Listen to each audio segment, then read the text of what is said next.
this is BQ Prime. You're watching us here, the World Economic Forum's annual summit. I have with me GV Prasad of Dr. Reddy's Laboratories, a conversation that's important not just because we seem to be seeing the back of this pandemic, but also because health has become center stage for all nations, all employers, and all citizens across the world. Mr. Prasad, thank you so much for joining us. Thank you for having me. Let me start with a broader question on the priorities that are being discussed in a meeting in a setup like this with regards to health, and also what you're picking up with regards to the broader economic outlook across the world. So the conversations seem to be focused on three major issues. The first one is, of course, health. And there are a lot of conversations of how to prepare for the next pandemic, how we can, as various countries and companies and public sector come together to be better prepared compared to the past. Sure. That is the first topic. The second topic is about climate change. Climate change and companies, how they can move towards being net positive, carbon neutral, and also do what is necessary to meet the broader planetary goals. The third area is around, I think, digital, which has always been there since the last several years.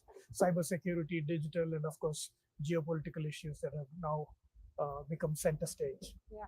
You haven't mentioned supply chain issues. So that yes, has been gripping businesses across the world, yes, first exacerbated by the pandemic, yes, and then the war.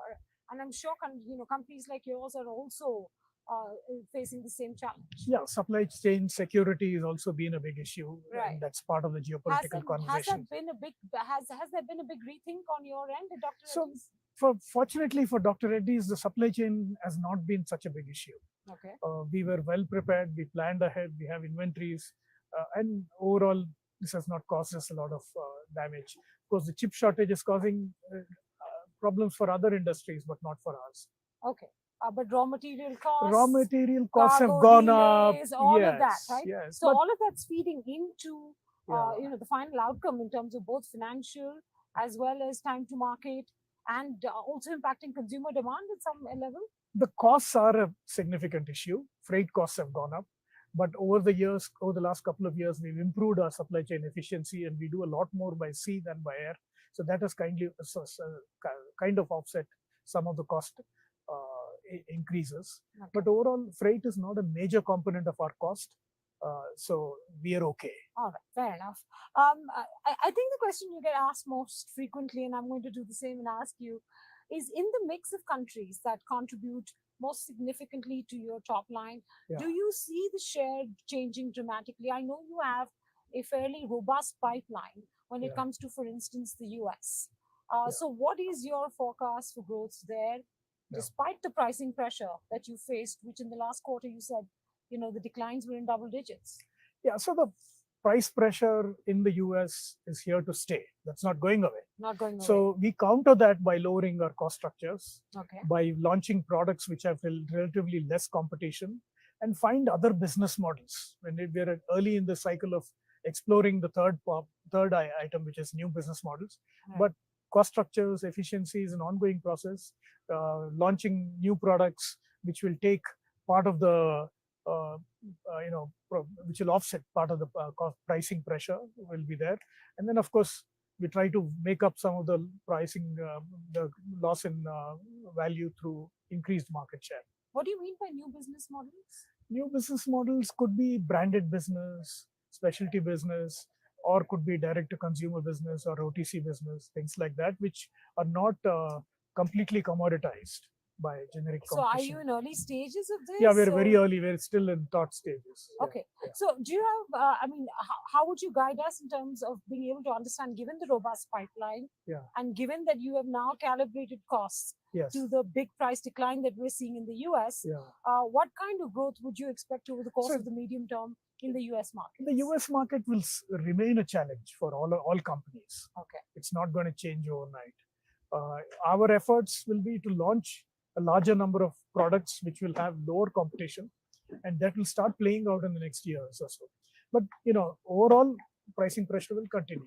But we have started focusing a lot more in India and other emerging markets, which are not subject or prone to pricing pressure, which are branded markets. Right. So we've kind of reallocated some of our resources there, and that is helping us in maintaining our growth and profitability. So that brings me to the next question, which is, you see India then becoming a bigger contributor to the revenue pie? Yes, if you see in the last few years, it has been steadily That's been the increasing, and trend, we've been yes. doing inorganic growth. So And both that strategy will continue, that will organic continue. and inorganic. Yes, yes. What are you looking for in terms of inorganic? What kind of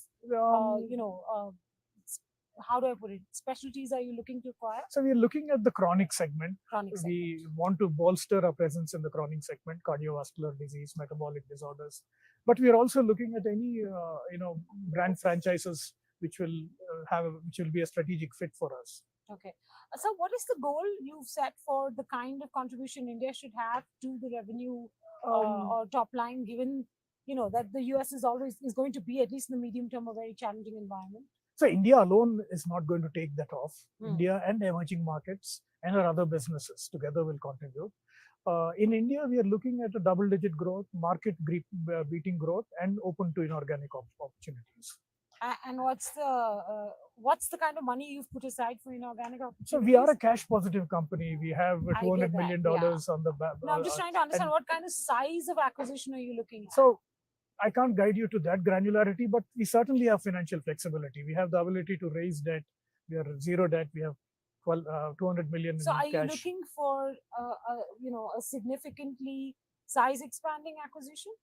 See, growth will be in multiple ways. Organic growth is still the primary driver of our growth. Sure, yeah. Any inorganic opportunities which are actionable, we will look at them, and of course we will not overpay. Yeah. We'll be prudent about it. But we are not a very acquisitive company as such. True. Still very conservative. That's the legacy gift, and it's a good one in this day and time. You are also amongst the few Indian companies in China, if I understand correctly. We do have a presence in China. Yes. What has that experience been like? What can you share with us in terms of learnings from that market, and how big that business can eventually grow? The Chinese business is quite significant for us. It's over $100 million now. We have a joint venture there which markets our products. Yeah. We also have a facility there which makes our products. And then we're also directly registering some of the products, and these products, if they're not of interest to our JV partner or the JV entity, we do sign up with other local companies. Right. So it's early stages. It's about $100+ million for us, and it's growing rapidly. But the country has its regulations. It has its unique nuances in terms of tenders and all of that. But the basics of being first to market, having a low cost structure, launching on time, and being able to scale is important like any other market. Okay, so that 100 million could become what in a year or two? I think it's more than 100 million. I don't recollect the exact number. No, it was $100 million even a couple of years ago. It's bitingly cold right now, and we've kept you waiting, discussing the China market in this cold. Yeah. But what kind of growth do you expect now? Growth is double digit there. Yeah. So China will eventually also become a significant market for you? It will. It will. Yeah. At this point in time, the trend seems to suggest. Yes, of course, it's early days now. Okay. I must ask, I'm a little confused about what the status is with your Russia supplies. Because at one point I was reading that you've seen rapid growth in Russia. Yeah. And then I read that you've pulled back some products from Russia. So I wasn't sure. No. Could you clarify for me? So we haven't pulled back from Russia. We have also. No, you haven't pulled back business from Russia. Yeah. But I believe some supplies you have sort of stopped. Not at all. Like no, we haven't stopped anything. Okay. We are committed to the patients anywhere in the high world. Growth in Russia, I think somewhere. The last quarter was good because some of the companies stocked up on the product. Correct. But I think it's going to normalize this quarter. The market is going well. There is no disruption. We are supplying.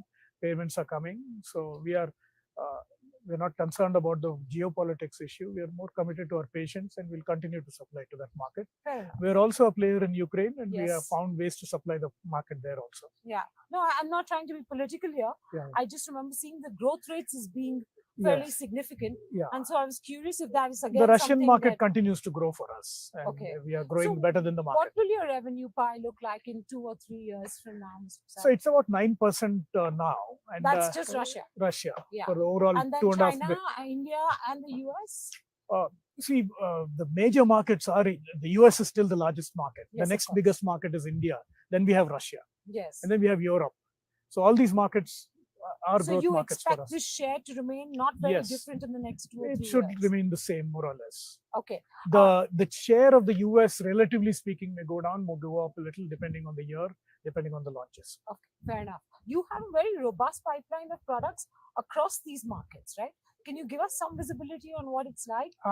We don't give that level of granular details. So. But okay, so, you We may do have a be- robust pipeline. I know. Yeah. Well, thank you.